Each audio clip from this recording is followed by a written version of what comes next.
करूंगी।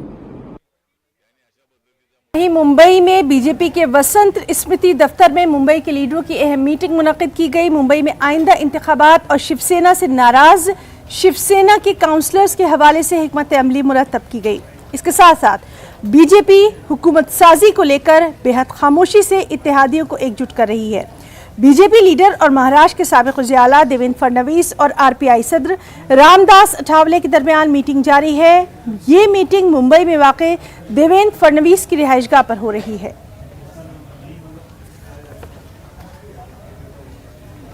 परिस्थिती अजिबात नाही आहे, पण ठीक आहे, तुम्हाला प्रयत्न करायचा असेल तुम्ही करू शकता, पण दादागिरी करणं बरोबर नाही आहे आणि या दादागिरीने सुद्धा उत्तर दिलं जाऊ शकतं असं आपलं मत आहे। आणि जर एकनाथ शिंदे यांच्यावर जर अन्याय होत असेल तर माझ्या पक्षाचे लोक सुद्धा एकनाथ शिंदे यांच्यासोबत राहतील अशा पद्धतीची माझ्या पक्षाची भूमिका राहणार आहे।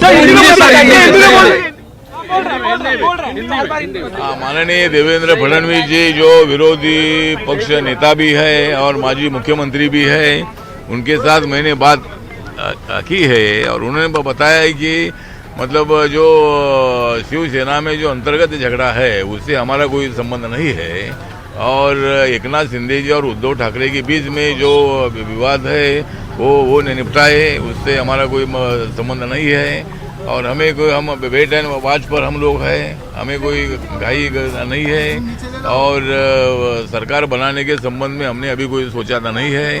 जब आगे क्या होता है हम देखते हैं, लेकिन ये जो माननीय शरद पवार जी, माननीय अजित पवार जी, माननीय उद्धव ठाकरे जी, संजय राउत जी जो बोल रहे हैं कि भाई हम मेजोरिटी दिखाएंगे, तो इतने एमएलए मतलब आपको छोड़कर चले गए हैं। शिवसेना के 37 एमएलए और 7-8 अपने इंडिपेंडेंट एमएलए उनके साथ है, तो इतने एमएलए अगर बाहर आए तो आप कैसे कौन से मुंह से बोल सकते हैं कि भाई हम मेजोरिटी सिद्ध करेंगे।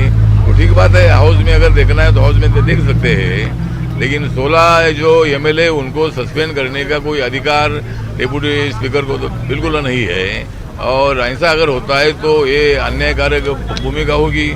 महाराष्ट्र में इसी तरह का इलीगल काम नहीं चलना चाहिए और 2/3 मेजॉरिटी से एकनाथ शिंदे के साथ एमएलए चले गए हैं, तो उनको मतलब शिवसेना की मान्यता मिलनी चाहिए और इसी तरह की दादागिरी करना अच्छी बात नहीं है। जो तोड़फाड़ हो रही है इसको रोकने की आवश्यकता है, लेकिन पुलिस के सामने इसी तरह की तोड़फाड़ हो रही है, ये बात बिल्कुल नाजायज है और बहुत ही गंभीर बात है। तो पुलिस ने ध्यान देने की आवश्यकता है, उनके सभी एमएलए के घर को प्रोटेक्शन देने की आवश्यकता है। ऐसी दादागिरी बिल्कुल नहीं चलेगी और दादागिरी अगर करने की कोशिश होगी तो दादागिरी को दादागिरी से उत्तर दिया जा सकता है। आपने कहा अल्पमत है, इलीगल है जो भी चल रहा है, तो क्या मुख्यमंत्री को इस्तीफा देना चाहिए? नहीं, मुख्यमंत्री ने इस्तीफा देना चाहिए, लेकिन अभी मुख्यमंत्री बोल रहे हैं हम हाउस में मेजोरिटी दिखाएंगे। अभी इतनी माइनॉरिटी में गए हैं और मेजोरिटी कहाँ से दिखाएंगे? तो हाउस में दिखाना है तो हाउस में दिखा सकते हैं, लेकिन फिलहाल माननीय देवेंद्र फडणवीस जी ने बताया कि हमें कोई जल्दबाजी बिल्कुल नहीं है, हम वेट एंड वॉच पर हम लोग हैं और आगे क्या होगा हम देखेंगे, लेकिन अभी हमारा कोई ये झगड़े में हमारा कोई संबंध नहीं है। बीजेपी का बिल्कुल ये तोड़फाड़ में बिल्कुल हाथ नहीं है। और चलिए सीधे रुख करेंगे हमारे नुमाइंदे वसीम अंसारी का। मुंबई से लगातार हमें अपडेट दे रहे हैं। वसीम, 1 बजे एक अहम मीटिंग होना थी, लगातार कई मीटिंग्स का दौर जारी है, क्या कुछ है अभी तफसीलात? देखिए, जिस तरह से मीटिंगों का दौर शुरू है, इस मीटिंग में शिंदे ग्रुप की खास करके नज़र लगी होगी, क्योंकि जिस तरह से शिवसेना ने अपने कार्यकारिणी की बैठक बुलाई है, इस बैठक को वीडियो कॉन्फ्रेंसिंग के जरिए उद्धव ठाकरे जुड़ेंगे और कई बड़े जो नेता हैं वो इसमें जुड़ने वाले। सबसे अहम फैसला ये होगा कि किस तरह से एकनाथ शिंदे पर पार्टी की जो कार्रवाई है उसका जो प्रस्ताव है उस पर पास किया जाएगा और उसके बाद उन पर जो दूसरे उनके सहयोगी जो विधायक हैं उन पर किस तरह से कार्रवाई की जाए, इस मामले पर भी चर्चा होगी। साथ ही जिस तरह से राज्य की स्थिति बनी हुई है, उन इलाकों के जो विधायक छोड़ के गए हैं वहाँ की परिस्थिति किस तरह का उसका भी जायजा लिया जाएगा और वहाँ के जो दूसरे वर्कर है उन्हें वो जिम्मेदारी दी जाएगी। लेकिन इन सब के बीच में मैं आपको बताना चाहूंगा कि एकनाथ शिंदे लगातार बैठकों का दौर शुरू रखा है। उन्होंने बाकायदा जो सूत्र बता रहे हैं, पिछली रात वो सभी विधायकों से 1-to-1 उन्होंने बात की और इस बात करते करते ये सुबह हो गई। और अब जिस तरह से बैठकों का दौर अब भी शुरू हुआ तो हमारे सूत्र ये बता रहे हैं कि एक नया गठ शिवसेना बाला साहब ठाकरे इस नाम से एकनाथ शिंदे अपनी पार्टी बना सकते हैं, ग्रुप बना सकते हैं। इसकी अब तक उन्होंने घोषणा नहीं की है, लेकिन सूत्र बता रहे हैं कि हो सकता है कि दोपहर 2 बजे के बाद जो बैठक होगी उस बैठक में इस बात का ऐलान किया जाएगा, यानी कि शिवसेना बाला साहब ठाकरे के नाम पे अपनी नई ग्रुप उन्होंने तैयार कर लिया है। मैं आपको याद दिलाना चाहूंगा कि कुछ दिन पहले ही उद्धव ठाकरे ने इस बात का भी जिक्र किया था कि अगर अब बाला साहब ठाकरे का नाम, ठाकरे परिवार का नाम और शिवसेना का नाम हटा दो तो आपको कोई नहीं जानता, आपके पीछे एक शख्स नहीं खड़ा हो सकता। अब ऐसे में जिस तरह से दावा किया जा रहा है कि 50 विधायकों की संख्या उनके पास है, जिसमें से 40 से ज़्यादा शिवसेना के, और शिवसेना के विधायकों की भी ये नाराजगी थी कि अगर वो किसी और पार्टी में शामिल होते हैं तो उनकी आइडियोलॉजी पे कहीं ना कहीं फर्क पड़ेगा और उनके जो अस्तित्व को भी खतरा हो सकता है। ऐसे में बीच का रास्ता निकाला गया है शिंदे ग्रुप की तरफ से, जो हमें जानकर बता रहे हैं कि शिवसेना नाम होना और साथ ही बाला साहब ठाकरे के विचारों पर चलना, इसलिए इन दोनों नाम को मिलाकर शिवसेना बाला साहब ठाकरे ये नाम रखा गया है। इसी के आधार पर आगे की रणनीति तय की जाएगी।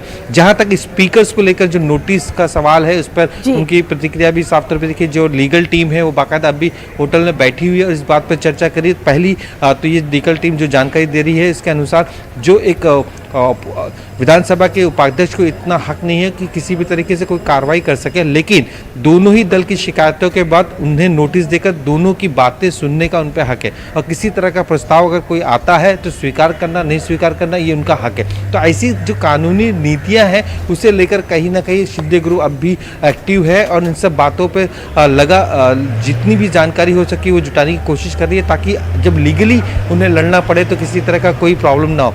विधायकों के निलंबन की बात अगर पार्टी करती है तो उस मामले को लेकर अगर किसी तरह का विधानसभा से उन्हें ऑर्डर दिया जाता है, उससे लेकर कानूनी लड़ाई लड़ने की तैयारियां तक कर चुकी है। यहाँ तक बताया जा रहा है कि हो सकता है कि आने वाले दिनों में अगर किसी तरह का प्रेशर आए तो सुप्रीम कोर्ट का भी दरवाजा खटखटा सकती है। जी वसीम, और इस सब के बीच में नवनीत राणा जिस तरह से अपनी मौजूदगी दर्ज करवा रही हैं, कभी वो एक बार फिर से हनुमान चालीसा पढ़ती दिखाई देती हैं और आज भी उन्होंने एक बयान जारी किया है, इसको भी नजरअंदाज नहीं करना है। सियासत में हर एक के मायने हैं।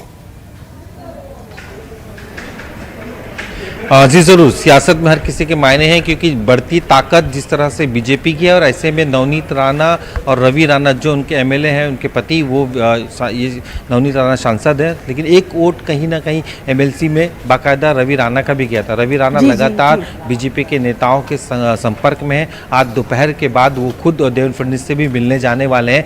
नीतियाँ तय की जा रही है, सभी को अपने तरीके से काम दिया जा रहा है, किस तरह से आगे जाके अगर मौका मिलता है बीजेपी तो किस तरह से समर्थन लेना है, इस तरह की बातों पे भी जिक्र किया जा रहा है। बीजेपी के सभी आला नेताओं की बैठक लगातार चल रही है अभी सागर बंगले में, देवेंद्र फडणवीस के बंगले पे, और जिस तरह से देखा गया कि कल भी बैठकों का दौर था, अचानक रात में देवेंद्र फडणवीस अपने बंगले से निकलते हैं और निकल जाते हैं, किसी को नहीं पता चलता देवेंद्र फडणवीस कहाँ गए हैं। इस बारे में भी कई तरह की हलचलें तेज हो चुकी हैं कि कई नेताओं के साथ अभी वो संपर्क में है, किस तरह की रणनीतियों की उसकी तैयारियां हैं। फिलहाल तो सभी की निगाहें आज की बैठक में है। शाम 4 बजे जो बैठक 2 बजे होने वाली है, उस बैठक में एक निर्णय लिया जाएगा शिंदे ग्रुप से कि एक प्रवक्ता तय किया जाए और दीपक केसरकर का नाम सबसे आगे है। दीपक महाराष्ट्र में आज की शाम क्या कुछ नया रुख लेकर आती है, उस पर भी लगातार नजर बनी हुई है। बहुत बहुत शुक्रिया अदा करना चाहेंगे आपका तमाम तफसीलात के लिए।